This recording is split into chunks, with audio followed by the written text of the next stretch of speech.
ఇందాక ఇందాక యాక్చువల్గా ఏమైందంటే, 'కల్కి' మూవీ ఈరోజే రిలీజ్ అయింది. ఆ మూవీ టికెట్ల కోసం నేను ట్రై చేశాను. నాకు కింద కనిపిస్తున్నాయి టికెట్లు. కింద మనకు అవ్వదు. మధ్యలో పైకి వెళ్ళి మంచి సీట్ దొరికితే అప్పుడు మూవీకి వెళ్దామని నేను టికెట్ బుక్ చేయాలి. 'సలార్' మూవీ అండ్ రీసెంట్గా తీసిన కమల్ హాసన్ గారి సినిమా, తర్వాత కొన్ని సినిమాలు నిజంగా నాకు మంచి సినిమాలు మొత్తం నేను హ్యాపీగా ఎంజాయ్ చేస్తూ చూస్తా. సో నేను ఎవరికి ఫ్యాన్ని కాదు. అంటే ఫ్యాన్ అని చెప్పి అంటే Prabhas fans, Allu Arjun fans, Prabhas army, Allu Arjun army, లేకపోతే పవన్ కళ్యాణ్ ఆర్మీ, అలా రకరకాల ఆర్మీలు ఉంటాయి. సో నేను ఇలా ఎవరి ఆర్మీలో లేను. ఒక మంచి సినిమా వస్తే హ్యాపీగా మంచిగా ఎంజాయ్ చేస్తా. సో ఇప్పుడు విషయం ఏంటంటే, నేను జస్ట్ నైట్ చెక్ చేసుకున్నా. నేను మాట్లాడుతున్నప్పుడు ప్రతిదానికి సో అని యూజ్ చేస్తున్నా. సో ఇప్పుడు నేను ఈ సో అనేది లేకుండా మాట్లాడడానికి ట్రై చేస్తా. నేను ఈ ఛానల్ ఎందుకు పెట్టానో ఫస్ట్ వీడియో ఒకసారి చూస్తే, ఒకవేళ పొరపాటున ఈ వీడియో చూసేవాళ్ళు వాళ్ళకి విషయం అర్థమై నార్మల్గా నా గురించి తప్పుగా అనుకోకుండా ఏంటి ఓవర్ యాక్టింగ్ చేస్తున్నాడు అని చెప్పి అనుకోకుండా జస్ట్ నార్మల్గా అనేసుకుంటారు, ఏంటి ఆడియట్ అని చెప్పి. దాని గురించి నేను చెప్తున్నా. నాకు నచ్చినట్టు నేను మాట్లాడుకుంటున్నాను. నేను దీని గురించి పెద్దగా ప్రిపేర్ ఏం అవ్వలేదు. ఉదయం నుంచో లేకపోతే రాత్రి నుంచో, ఉదయం నుంచే ఓపెన్ చేస్తే కల్కి స్టోరీ. మన యూట్యూబర్ ఒక అతను ఉన్నాడు, అతని పేరు ఏంటంటే విక్రమాదిత్య. అతను స్టార్ట్ చేశాడు కల్కి స్టోరీ. అతనైతే ఇంకా ఏకంగా కల్కి స్టోరీ మీద నుంచి ఇంకా ఇంచుమించు వరల్డ్ వైడ్ 50 యూట్యూబ్ ఛానల్స్ పెట్టేశాడు. ఇంకా మన తెలుగు యూట్యూబ్ ఛానల్ అయితే అతనికి 2 మిలియన్ సబ్స్క్రైబర్స్ అనుకుంటా. అతను ఎక్స్ప్లెనేషన్ అంతా బాగుంటుంది. బట్ ఏంటంటే స్టాక్ మార్కెట్ రిలేటెడ్ మాత్రం ఒక అద్భుతమైన వీడియో చేసి చాలామంది జీవితాలను నాశనం చేశాడు. ఓకే, అది తర్వాత విషయం. ఇక్కడ విషయం ఏంటంటే, సో దాని రిలేటెడ్ అతను వీడియో చూసినప్పుడు అతను పెద్దగా అర్థం కాలేదు. బట్ ఈ గురువు గారు మాత్రం కల్కి గురించి ఎక్స్ప్లెనేషన్ బాగా ఇచ్చాడు. ఎందుకంటే ఇది ఫస్ట్ వీడియో, నేను చూశాను ఆల్రెడీ. కలియుగాంతం లక్షణాల గురించి ఒక 20 లక్షణాలు అని చెప్పాడు. అందులో అతనికి కంఫర్టబుల్గా ఉండేవి కొన్ని చెప్పేసి, ఇంకా పురాణాల్లో రాసినవి కూడా కొన్ని చెప్పాడేమో. దాంట్లో ఏంటంటే ఇంకా మొత్తం మనుషులు ఎలా ఉంటారు, అసలు కలియుగం లక్షణాలకు సంబంధించి, కలియుగం అంటే ఏంటి అనే దానికి ప్రజెంట్ మనకి జరుగుతున్న చెడు మొత్తం కలియుగంలోకి వస్తుంది అన్నట్టు చెప్పేశాడు అనమాట. ఇంకా ఆయన ప్రజెంట్ జరుగుతున్న చెడు ఏంటి, సమ్ రిలేషన్స్కి వాల్యూస్ లేకపోవడం, అది కలియుగానికి ఒక లక్షణం అని. తర్వాత మద్యానికి బానిస అవ్వడం అని చెప్పి, బ్రాహ్మణులకి దాని మీద ఇంట్రెస్ట్ పోద్ది, బ్రాహ్మణులకి పూజలు చేయడం కూడా మర్చిపోతారు, బ్రాహ్మణులు కూడా అంటే బ్రాహ్మణులకి రెస్పెక్ట్ లేదు అని వాళ్ళ రిలేటెడ్ కూడా. గురుగారు నన్ను క్షమించండి, బ్రాహ్మణులు అంటే నాకు ఎలాంటి పగ కోపం ఏం లేదు, జస్ట్ చెప్తున్నా, మీరు చెప్తున్న దానికి చెప్తున్నా. యాక్చువల్గా ఇందాక ఒకటి రికార్డ్ చేశాను, చాలా ఎమోషనల్గా రికార్డ్ చేశాను. అది ఏంటంటే స్క్రీన్ ఆఫ్ అయిపోవడం వల్ల ఆటోమేటిక్గా రికార్డ్ ఆఫ్ అయిపోయింది, లేకపోతే అది చాలా బాగుండేది. కానీ ఇప్పుడు విషయం ఏంటంటే, మీరు చెప్పిన మళ్ళీ సో అని చెప్పి వాడేస్తున్నాను. 20 లక్షణాల్లో సో మళ్ళీ సో వచ్చేసిందిరా బాబోయ్. 20 లక్షణాలలో మనకి ప్రజెంట్ మన సొసైటీలో జరుగుతున్నవన్నీ కలియుగానికి సంబంధించి లక్షణాలు అన్నట్టు ఈయన ఎగ్జాంపుల్ చెప్పేశారు. అంటే ఇప్పుడు నేను మళ్ళీ ఈ వీడియో ప్లే చేస్తే మళ్ళీ దాన్ని ఏమంటారు, కాపీరైట్ ఇష్యూ వస్తుందేమో మరి తెలీదు. నాకు తెలిసి ఫోటో పెట్టుకోవడం వల్ల కూడా కాపీరైట్ ఇష్యూ వస్తుందేమో. దాని గురించి నేను ఈ ఫోటో కూడా పెట్టుకోను, ఇదే పెట్టుకుంటా నాది. కానీ మీ కామెంట్స్ అవి చూపిస్తా. 15 వ్యూస్ వచ్చాయి. స్టూడియో నాది. సరే, దీంట్లో లక్షణాల గురించి చెప్పాడు. బట్ ఇక్కడ అన్నా చెల్లెలు చేసిన తప్పు ఇప్పటికీ మనల్ని కడుపుతోంది. అన్నా చెల్లెలు ఓకే, ఈ 3 పనులు చేస్తే కలి మీ జీవితంలోకి రాడు అంటే, ఈయన గారు ఏం చెప్పారంటే, చెడు పనులకు సంబంధించి ఈ 3 పనులు అంటే ఏం లేదు. ఆయన చెప్పిన 3 పనులు ఏంటంటే, మద్యపానానికి దూరంగా ఉండాలని, తర్వాత జూదానికి దూరంగా ఉండాలని, మద్యపానం జూదానికి దూరంగా ఉంటే కలి మీకు దగ్గరగా ఉండడు. మూడోది ఏంటంటే మాంసానికి అంటే మాంసం విక్రయిస్తారు కదా, అంటే జంతువుల్ని చంపి మాంసం విక్రయిస్తారు కదా, మనకి చికెన్ షాపులు మటన్ షాపులకి దూరంగా ఉండండి అని చెప్పాడు అనమాట. మూడోది ఖచ్చితంగా అదే చెప్పాడు ఆయన. దాని గురించి ఆయన ఏం చెప్పాడు అని చెప్పంటే మాంసానికి సంబంధించి ఫస్ట్ ఆయన ఏమన్నారంటే మాంసం ఎక్కడైతే అమ్ముతారో ఆ ప్రదేశాలకి మీరు దూరంగా ఉండండి. ఆ మాంసం కావాలంటే మనకి వేరే వేరే వేస్ ద్వారా మనం తెప్పించుకోవచ్చు, కావాలంటే అలా తెప్పించుకోండి కానీ అక్కడికి మాత్రం వెళ్ళొద్దు అని చెప్పేశాడు. తర్వాత మళ్ళీ ఏమన్నారంటే అసలు మాంసం తినకుండా ఉంటే ఇంకా మంచిది, పూర్తిగా మానేస్తే ఇంకా మంచిది అని చెప్పి పాపం పెద్దగా చెప్పలేదు.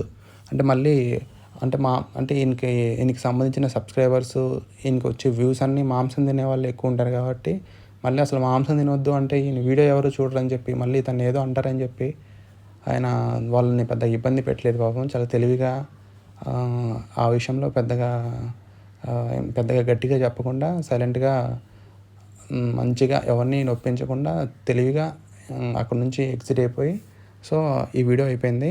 మళ్ళీ షో వచ్చేస్తుంది.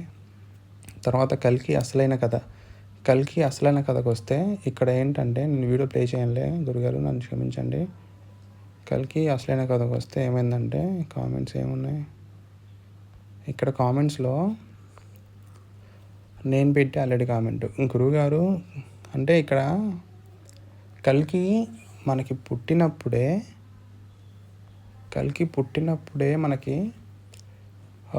అంటే యాక్చువల్గా కల్కి ఎప్పుడు వస్తాడంటే మన భూమి మీదకి, మన భూమిలో పాపం ఎక్కువైపోయి మన భూమి సర్వనాశనం అయిపోతున్నప్పుడు సో మన భూమిని రక్షించడానికి కల్కి వస్తాడంట. అప్పుడు మనకి కల్కి వచ్చి మన భూమి మీద శాంతి చేయడమో ఏదో మంచి చేసి ఆ కలి అంటే కలి అనేది ఒక రాక్షస జాతి అనమాట. ఒక రాక్షసుని చంపడానికి కల్కి వస్తాడు, రాక్షసుని చంపడానికి కల్కి వస్తాడు. సో కలి సంహరణం ఏదో దాని రిలేటెడ్ కల్కి అంట, మరి ఏంటో మరి ఏదైనా ఆ కలిని చంపడానికి కలియుగానికి సంబంధించి కలి అనే రాక్షసుడు అనమాట. సో కలి అనే రాక్షసుడి వల్ల మనమందరం మన భూమి మీద చెడ్డ పనులు చేస్తున్నామంటే ఆ కలి వల్లే చెడ్డ పనులు చేస్తున్నామంట మనం. సో ఆ రాక్షసుని చంపడానికి కల్కి మన భూమి మీదకి వస్తాడు. ఆ కల్కి ఎవరో కాదు, మన విష్ణువు మనకి విష్ణుదేవుడు ఆయనే అనుకుంటా. ఆ విష్ణుదేవుడు ఏదో ఒక గొప్ప దేవుడు మనకి మనిషి రూపంలో మన భూమి మీదకి వచ్చి సో మనకి మంచి చేస్తాడు. అది ఎప్పుడు మంచి చేస్తాడు, ఎప్పుడు మంచి చేస్తాడంటే మన భూమి నాశనం అయిపోతున్న పరిస్థితుల్లో ఆ టైంలో దేవుడు మన భూమి మీదకి మానవ అవతారంలో వచ్చి ఏదో చేస్తాడంట. ఆల్రెడీ మన భూమి నాశనం అయిపోయే దగ్గరలో ఉన్నప్పుడు వచ్చి అప్పుడు మంచి చేయడం ఎందుకు? ఇప్పుడు ఆల్రెడీ అన్నీ తెలుసు ఆయనకి, మన మనుషులు ఎన్ని కష్టాలు పడుతున్నాం, ఆ మనుషుల్ని ఇన్ని కష్టాలు పడడానికి కారణం కూడా ఆయనే కదా. బ్రహ్మరాత తలరాత అంటారు కదా. సో నువ్వు ఏం చేస్తున్నావు అనేది ముందే నీ తలరాతలో రాసేసి పెట్టింది కూడా ఆ దేవుడే కాబట్టి నీ చేత ఒక తప్పు చేయించింది కూడా ఆ దేవుడే కదా. అంటే ఇంకా నీ తలరాతలో ఆల్రెడీ రాస్తుంది కదా, నువ్వు తప్పు చేయాలి, నువ్వు అలాగే చేయాలి. ఒక మంచి చేస్తే నీ తలరాతలో రాస్తుంది, నువ్వు మంచి చేయడం నీ తలరాతలో రాసున్నప్పుడు చెడు చేయడం కూడా తలరాతలో రాసుంటుంది. టోటల్గా ఈ మానవ జన్మ అనేది ఆల్రెడీ నువ్వు కల్పితం, ఆల్రెడీ నువ్వు రాసేసి పెట్టినప్పుడు మరి నా చేత ఎందుకు అలాంటి తప్పు చేయించి నన్ను ఎందుకు ఇబ్బంది పెడుతున్నావు? నీకేంటి అంత సరదా? నేను దేవుణ్ణి ప్రశ్నిస్తున్నాను, అంత సరదా నీకేంటి? నా చేత నువ్వు తప్పు చేయించి, నా చేత పుణ్యం చేయించి, లేకపోతే నా చేత పాపాలు చేయించి, నా చేత పుణ్యాలు ఎక్కువ చేయించి నన్ను స్వర్గానికి పంపిస్తే నీకేంటి ఆనందం? నా చేత పాపాలు ఎక్కువ చేయించి నన్ను నరకానికి పంపిస్తే నీకేంటి ఆనందం? అంత సరదా నీకేంటి? మా చేత ఎందుకు ఈ పాపాలు, ఈ పుణ్యాలు, ఈ కష్టాలు, ఈ సుఖాలు, ఈ బాధలు మాకెందుకు స్వామి? మమ్మల్ని ఎందుకు ఇబ్బంది పెడుతున్నావు? నేను ఇప్పుడు ఇబ్బంది పడుతున్నాను, చాలా బాధపడుతున్నా, నా కుటుంబాన్ని బాధ పెడుతున్నా, నా వల్ల నా కుటుంబ సభ్యులు ఎలాంటి వాళ్ళు ఎవరు హ్యాపీగా లేరు, నా వల్ల నేను హ్యాపీగా లేను, నా వల్ల ఎవరు హ్యాపీగా లేరు. అలాంటి జన్మ నాకు ఎందుకు ఇచ్చావు? ఈ గురువుగారి పేరు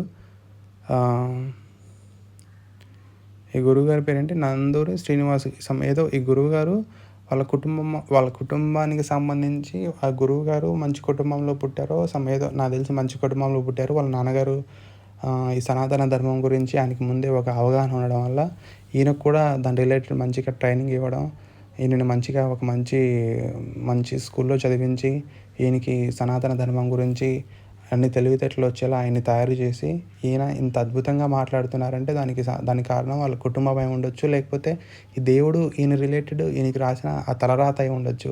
నేను దేవుడిని అడుగుతుంది ఏంటంటే, ఆ దేవుడా, నువ్వు ఇదిగోండి ఈ గురువుగారు శ్రీనివాస, ఈ గురువుగారికి ఇచ్చిన జీవితం నాకెందుకు ఇవ్వలేదు? ఈ గురువుగారు మీకు చేసిన పుణ్యం ఏంటి? ఈ గురువుగారు మీకెందుకు ఈ గురువుగారంటే మీకెందుకు అంత ఇష్టం? నేనంటే ఎందుకు మీకు అంత కష్టం? నేనెందుకు మీకు ఇష్టం లేను? గురువుగారంటే మీకెందుకు ఇష్టం? ఆయనకి అలాంటి జీవితం ఇచ్చి నాకెందుకు ఇలాంటి జీవితం ఇచ్చారు? నిజంగా మీరుంటే అందరినీ సమానంగా చూడాలి కదా! అందరికీ సమానమైన ఇంకా దానికి నేను అందరినీ సమానంగా చూడాలి కదా! అంటే ఇంకా కుటుంబంలో ఉన్నోళ్ళే అందరూ ఒకేలా ఉండరు. ఇంకా అందరినీ ఇంకా దానికి ఇంకోటంటారు. అదొకటంటారు. తర్వాత మళ్ళీ కర్మ, మీ పూర్వజన్మ కర్మలు, మీ పూర్వజన్మ పాపాలు, మీ పూర్వజన్మ పుణ్యాలు, పాపాలు, మీ కర్మ వల్ల ఇలా అవుతదని చెప్పి అంటుంటారు. ఈ పూర్వజన్మలో నేనేం చేశానో, నా కర్మ, నా పాపాలేంటో నాకు ఏం తెలీదు. నన్ను తీసుకొచ్చి ఈ భూమి మీద ఈ మనిషి జీవితం ఇచ్చి నాకు పడేశారు. మరి మీరు రాసిన తలరాతో లేకపోతే నాకు తెలిసి మీ తలరాత అని చెప్పి నేను అనుకోవడం లేదు. నేను అనుకుంటుంది ఏంటంటే, నా యొక్క తెలివిలేని తెలివితేటలు. సో, ఆ తెలివిలేని తెలివితేటల వల్ల నేను నా జీవితంలో నేను ఇప్పుడు కష్టాలు పడుతున్నా అంటే దానివల్లే అని చెప్పి నేను ఇప్పుడు అనుకుంటున్నా. కానీ నా బాధ ఏంటంటే, ఇలాంటి కష్టాలు పడుతున్న టైంలో కూడా మళ్ళీ ఇంకా ఈయన అంటాడు, దేవుడు అంటాడు. ఈయన ఒక రకమైన దేవుడి పేరు చెప్తే ఇంకొక ఆయన వచ్చి ఇంకొక దేవుడి పేరు చెప్తాడు. ఇంకొక ఆయన వచ్చి ఇంకొక దేవుడి పేరు చెప్తాడు. నాకు అర్థం కాని విషయం ఏంటంటే, ఏ దేవుడు చూసుకున్నా మగాధిపత్యం, మగవాళ్ళదే ఆధిపత్యం ఎక్కువ. ఈ దేవుళ్ళ విషయంలో కూడా మగవాళ్ళదే ఆధిపత్యం. ఇంకా ముస్లింకి సంబంధించిన దేవుళ్ళలో కూడా మగవాళ్ళదే ఆధిపత్యం.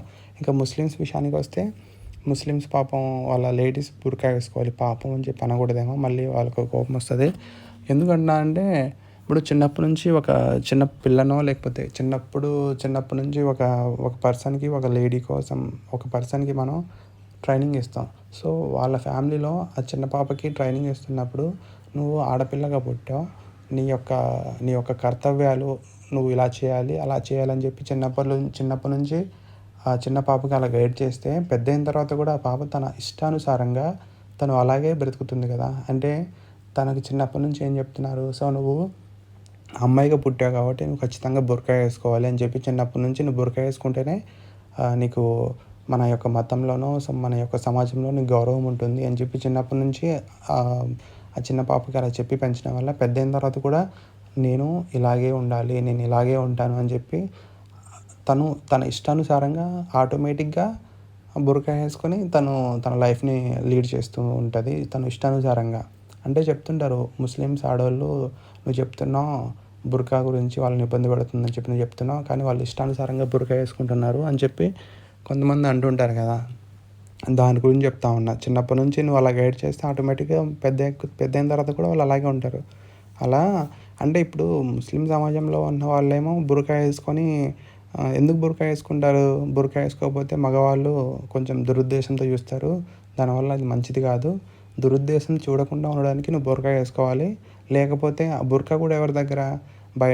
బయట జనాల దగ్గర బుర్కా, ఇంట్లో వాళ్ళ దగ్గర బుర్కా అవసరం లేదు. కానీ కొంతమంది చెప్తుంటారు, ఇంట్లో వాళ్ళ బ్రదర్ కూడా చూడకూడదు, ఇంట్లో వాళ్ళ హస్బెండ్, వాళ్ళ తల్లి, వాళ్ళ తండ్రి తప్ప, వాళ్ళ హస్బెండ్, తల్లిదండ్రి తప్ప అవన్నీ బుర్కా లేకుండా ఇంకెవరు చూడకూడదు అని చెప్పి అంటుంటారు. సో, అంత దారుణమైన పరిస్థితి. అంటే నాకు అంత దారుణమైన పరిస్థితిని ఎందుకు అంటున్నానంటే, మరి అంతే కదా పాపం.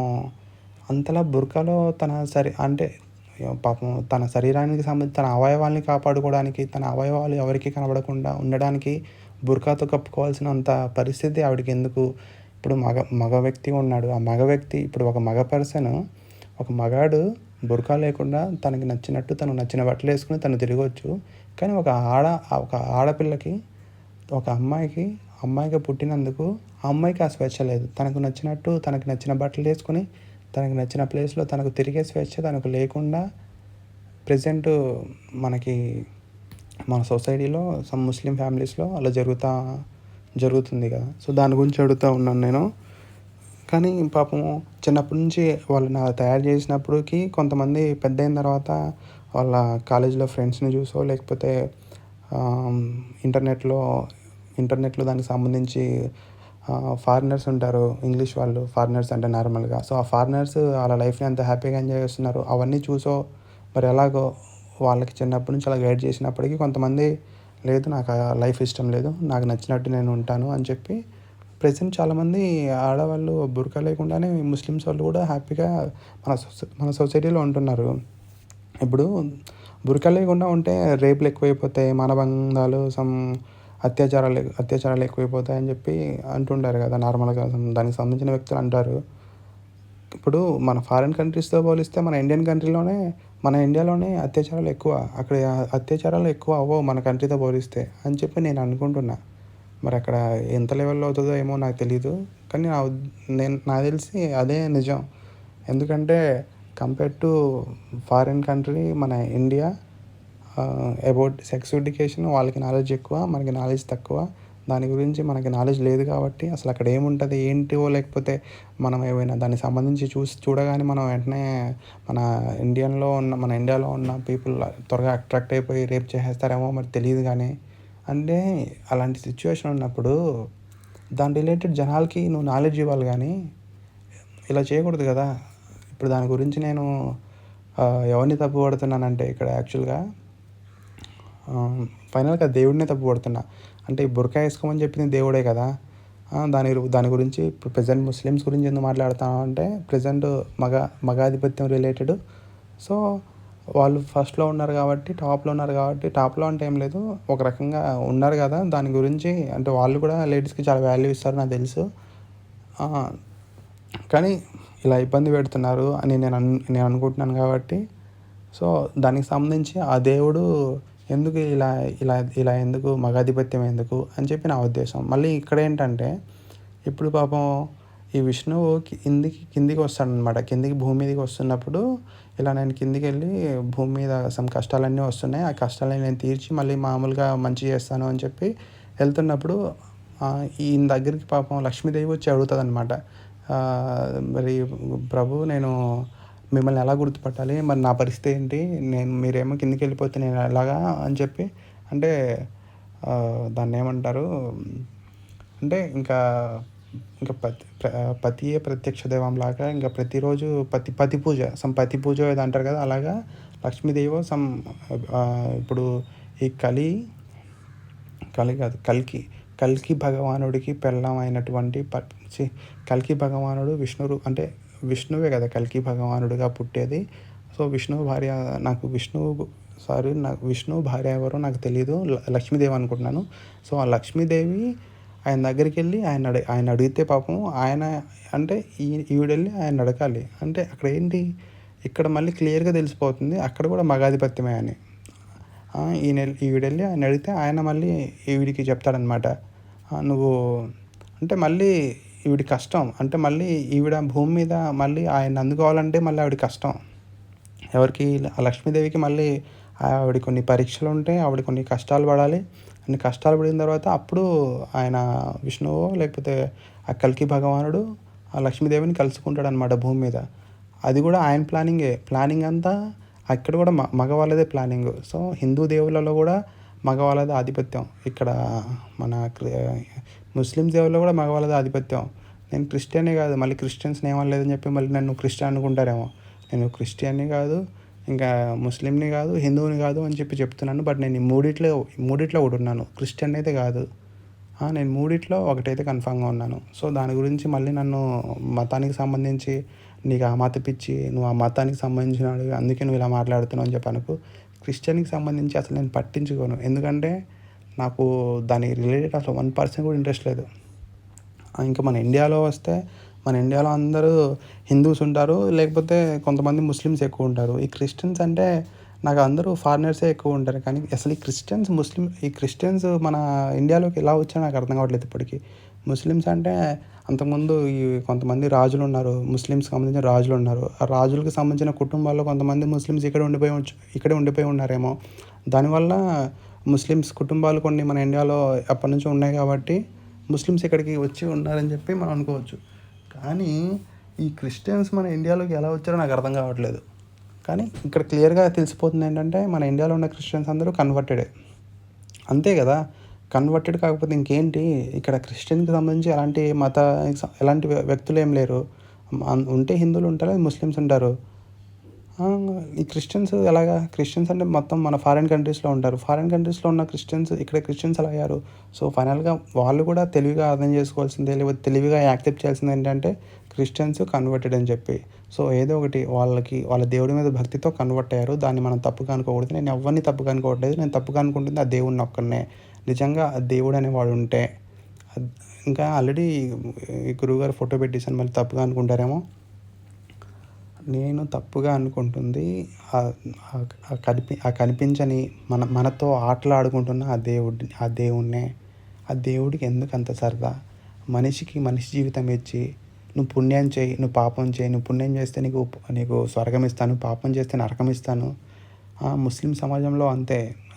ముస్లిం సమాజంలో ఇంకా చాలా నరకం చాలా భయంకరంగా ఉంటుందంట. అలా రకరకాలుగా మరి అది దేవుడు చెప్పాడో, లేకపోతే కొంతమంది గొప్ప గొప్ప గొప్ప గొప్ప వ్యక్తులు వాళ్ళకి కంఫర్టబుల్గా వాళ్ళు ఆ గ్రంథాలు రాసేసుకొని నువ్వు ఇలాగే ఉండాలి, నువ్వు అలా ఉంటేనే దేవుడు నీకు మంచి చేస్తాడు, లేకపోతే చెడు చేస్తాడని చెప్పి మమ్మల్ని భయపెడుతున్నారో లేకపోతే ఏంటో అర్థం కావట్లేదు. కానీ ఇప్పుడు నాకు ఇంత సరదా ఏంటంటే ఇంకా నేను జీవితంలో ఏం చేయలేకపోతున్నా అని నాకు ఒక రకమైన ఫీలింగ్ వచ్చేసి ఏం చేద్దామని శుభ్రంగా నిద్రపోతూ ఉంటే కల్కి మూవీ వచ్చేసింది. కల్కి మూవీ గురించి ఆ మూవీ రివ్యూ చూద్దామని చెప్పి మూవీ రివ్యూ ఓపెన్ చేస్తే ఇదిగో ఈ గురువుగారు కనిపించాను నాకు. ఈ గురువుగారి వీడియో చూస్తేనేమో ఈ గురువుగారు అసలు కల్కి అవతారం ఏంటో మీకు సరిగ్గా తెలియదు, ఇది కల్కి యొక్క నిజమైన జీవిత చరిత్ర అని చెప్పి ఈయనగా చెప్పుకుంటూ వస్తుంటే వాడి అమ్మ ఇదా మనకి కల్కి మూవీ, దీనికి సంబంధించి కల్కి మూవీ వచ్చిందా? నాకు కల్కి మూవీ అంటే అసలు నేను ఈ మహాభారతం ఇప్పుడు కల్కి స్టోరీ అంటే నేను మన సనాతన ధర్మం గురించి అనుకోలేదు. నేను ఏదో అతను డైరెక్టర్ కొత్తగా ఆలోచించేది మూవీ తీశాడు. మనకి ఫారెన్లో మూవీస్ ఉంటాయి కదా, హాలీవుడ్ మూవీస్ రేంజ్లో ఏదో మూవీ చేసేలే అని చెప్పి నేను అనుకున్నా. నేను అసలు అనుకోలే ఇలా కల్కి మూవీ సనాతన ధర్మానికి సంబంధించి ఏదో మహాభారతము ఏదో భారతం మనకి దానికి సంబంధించి మూవీ ఏమో అని నేను అసలు 1% కూడా అనుకోలే. ఈ పెద్ద ఆయన చూసిన తర్వాత నాకు ఈ ఐడియా వచ్చింది. ఇంకా తర్వాత విక్రమాదిత్య యూట్యూబ్లో వీడియో పెట్టాడు, కల్కి సంబంధించి ఆల్రెడీ స్టోరీ వీడియో పెడుతున్నాడు. ఆ వీడియో చూసిన తర్వాత కూడా నాకు అసలు 1% కూడా అనిపించలేదు. ఎందుకంటే అతను కల్కికి సంబంధించి పోస్టర్లు ఏం పెట్టలేదు, ప్రభాస్కి సంబంధించి పోస్టర్లు అతను ఏం పోస్ట్ చేయలేదు. కానీ ఈ గురువుగారు ప్రభాస్కి సంబంధించి పోస్టర్లు ఆల్రెడీ పక్కన పోస్ట్ చేసి ఇది కల్కికి సంబంధించి ఏదో మూవీ వచ్చింది, కానీ దానికి ఇది కాదు, ఇది రియల్ స్టోరీ అని చెప్పి నా ప్రెజెంట్ వీడియోస్ చేస్తూ ఉన్నాడు అనమాట. సో ఆ వీడియోస్లో నాకు చాలా డౌట్లు ఉన్నాయి. ఆ డౌట్లలో కొన్ని కామెంట్లు పెట్టాను. ఆయన ఎలాగో కామెంట్కి రిప్లై ఇవ్వాలి, ఎందుకంటే పాపం చాలామంది కామెంట్లు పెడతారు కదా, ఆయన కూడా అన్ని కామెంట్లకు రిప్లై ఇవ్వడానికి అవ్వదు కదా. ఇంకా ఆయనకి పాపం చాలా పనులు ఉంటాయి, మళ్ళీ వేరే కాన్సెప్ట్ ఏదో ఆలోచించాలి, లేకపోతే వీడియో రికార్డ్ చేయాలి, వీడియో ఎడిటింగ్ చేయాలి, ఇంకా ఏవేవో పనులు ఉంటాయి. అవి పనికొచ్చే పనులు కాబట్టి వాటి మీద శ్రద్ధ పెడతారు. కానీ మన కామెంట్లకు రిప్లై ఇవ్వడం వల్ల ఆయనకి అనాపైసా లాభం లేదు కాబట్టి అలాంటి పనులు ఆయన చేయరు. ఏదేమైనా ఇంక దేవుడి విషయానికి వస్తే ఆ దేవుడు ఈయనకి మంచి చేశాడు, నాకు చెడు చేశాడని చెప్పి నేను ఖచ్చితంగా అనుకుంటున్నా. ఇప్పుడు మళ్ళీ దానికి చాలామంది చాలా చెప్తూ ఉంటారు, నీకు 2 చేతులు, 2 కాళ్ళు, 2 కళ్ళు, ఇంకా అన్ని అవయవాలని నీకు బాగా ఇచ్చాడు. అసలు అవయవాలు లేని వాళ్ళ జీవితం చూడు ఎంత నరకంగా ఉంటుందో. నీకు అలాంటి జీవితం లేదు, ప్రజెంట్ నీకు ఇంత మంచిగా మాట్లాడుతూ ఉన్నావు, లేకపోతే నీకు ఇంత ప్రశాంతంగా మాట్లాడే స్వేచ్ఛ ప్రజెంట్ నీకు ఉంది, అలాగే నీకు చేతులు కళ్ళు అన్నీ మంచిగా ఉన్నట్టున్నాయి, అని నీకు అలాంటి జీవితం ఇచ్చినందుకు నువ్వు ఇంకా చాలా కృతజ్ఞుడివి దేవుడికి అని చెప్పి అంటుంటారు కొంతమంది నార్మల్గా. బాబు నాయన, ఈ కళ్ళు లేని వాళ్ళని సృష్టించేది నువ్వు, అలాంటి వాళ్ళని సృష్టించడం ఎందుకు? నీకు అంత సరదా ఏంటి?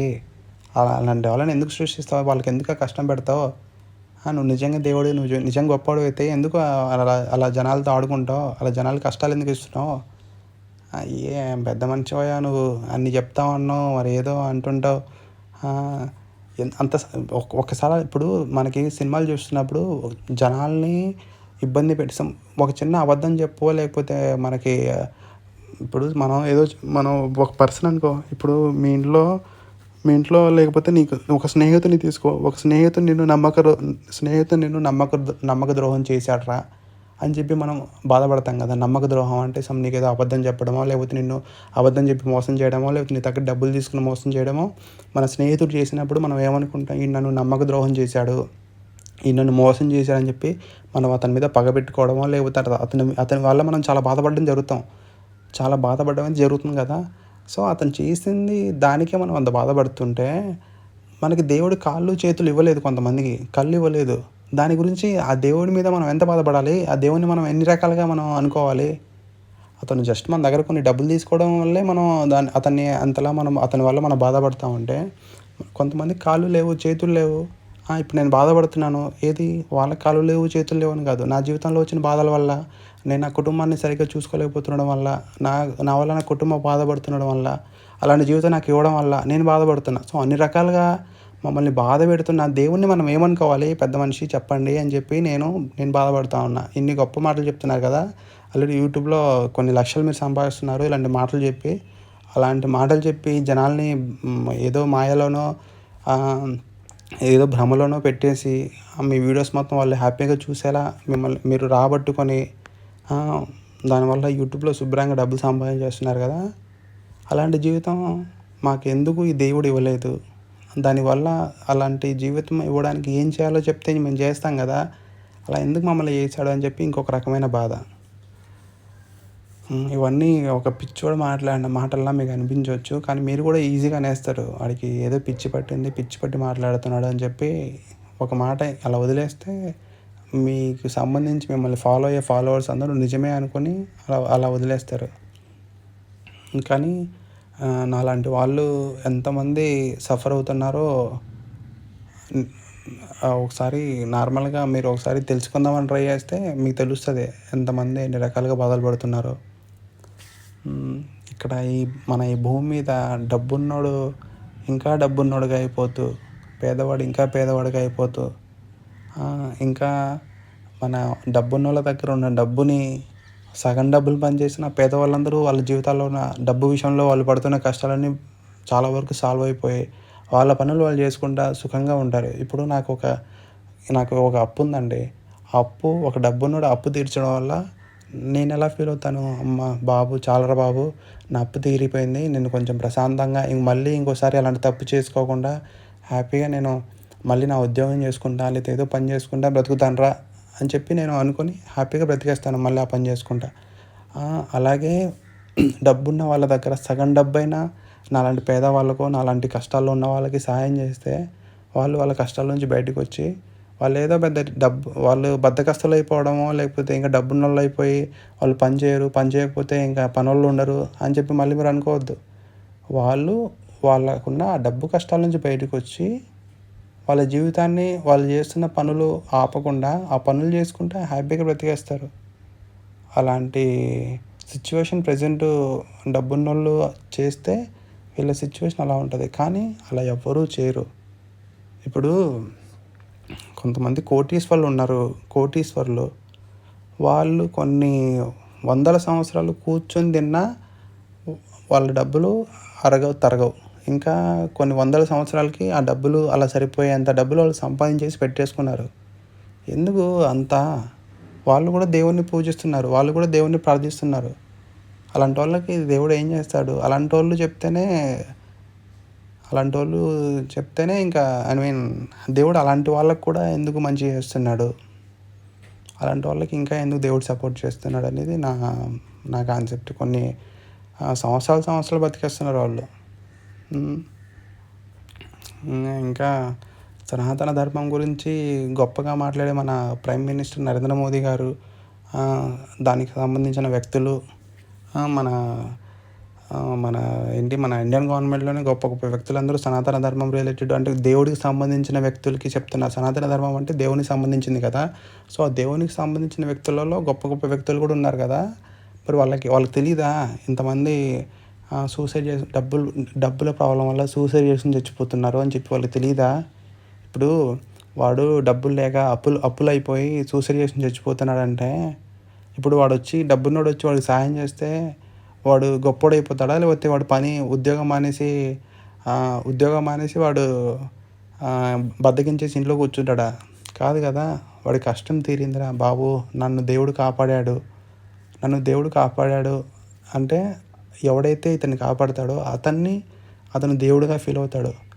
నాకు దేవుడు ఇంకో జీవితం ఇచ్చాడని చెప్పి అనుకోని అతను మళ్ళీ ఇంకోసారి తప్పు చేయకుండా హ్యాపీగా తన జీవితాన్ని తను లీడ్ చేస్తాడు. అలా కాకుండా ఎవడి కష్టాలు వాడు పడని, వాడు చేసుకున్నది వాడు పడతాడు అని చెప్పి వాళ్ళని అలా వదిలేసి ఇంకా వాళ్ళ చేత ఇంకా పాపాలు చేసేలా కొన్ని ఉంటాయి. గ్యాంబ్లింగ్ యాప్స్ ఉంటాయి. సమ్ గ్యాంబ్లింగ్ రిలేటెడ్ కొన్ని ఉంటాయి. దానివల్ల పాపం పేదవాళ్ళు ఇంకా నష్టపోతారు. అప్పుల పాలవుతారు, నష్టాల పాలవుతారు అని చెప్పి తెలిసి కూడా దాన్ని ఎంకరేజ్ చేసి దాని మీద 30%, 50% ట్యాక్స్ వేసి ఆ డబ్బుల్ని దొబ్బేస్తుంది ఎవడు? మన గవర్నమెంటే కదా! గవర్నమెంట్ ఏది సనాతన ధర్మాన్ని అంటే దేవుని నమ్మిన భక్తులే కదా దాంట్లో ఉన్నారు. వాళ్ళు అంత తెలిసి అందరికీ తెలిసి పచ్చిగా మోసం చేస్తూ ఉంటే పాపం పిచ్చి ప్రజలు ఇలా దాంట్లో దిగి మోసపోతారు, ఇబ్బంది పడతారు, తర్వాత కష్టాల పాలవుతారు, మళ్ళీ ఆత్మహత్య చేసుకొని చచ్చిపోతారని చెప్పి తెలిసి కూడా అలాంటి అవకాశాలు ఉన్నాయని చెప్పి తెలిసి కూడా అలాంటి వాటిని ఎందుకు ఇది గవర్నమెంట్ సపోర్ట్ చేయడం? అలా ఇక్కడ అంతా మళ్ళీ దానికి మీరే చెప్తారు ఏంటి ఇదంతా కలియుగంలో అలాగే ఉంటుందని చెప్పి మళ్ళీ మీరు చెప్తారు. దేవుడు అయ్యా గురువుగారు ఇక్కడ ప్రతి ఒక్కరూ గేమ్ ఆడుకుంటూ ఉంటారు. ఇక్కడ ఆడుకునే గేమ్లో బలైపోయేది ఓన్లీ పేద ప్రజలు. పాపం వాళ్ళ దురదృష్టం కొద్దీ పేద ప్రజలుగా పుట్టడం వల్ల వాళ్ళు తప్ప ఇక్కడ ఎవరూ ఇబ్బంది పడట్లేదు. ధనవంతులు ఇబ్బంది పడుతుంది ఏంటంటే వాళ్ళ ఇబ్బంది ఏంటంటే వాళ్ళకి ఇంకా ఎంజాయ్ చేసేది లేక మన భూమి మీద ఇంకా ఎంజాయ్ చేయడానికి వాళ్ళకి ఏం లేక అన్నీ చూసేసి అన్ని రకాల ఎంజాయ్మెంట్లు చేసేసి వాళ్ళకి ఇంకా మన భూమి మీద ఎంజాయ్మెంట్ చేయడానికి ఏం లేదు. అందుకే కొంతమంది వేరే వేరే గ్రహాల మీదకి వెళ్ళిపోవడానికి ట్రై చేస్తూ ఉంటారు. కొంతమంది సముద్రం లోపలికి వెళ్ళిపోయి ఎంజాయ్ చేద్దాం చూస్తూ ఉంటారు. అలా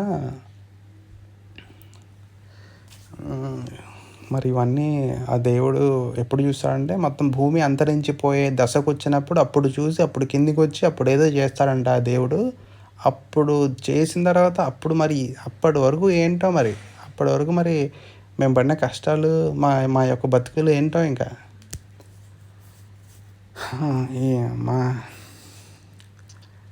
ఎప్పటికి మారుతాయో మరి ఏంటో.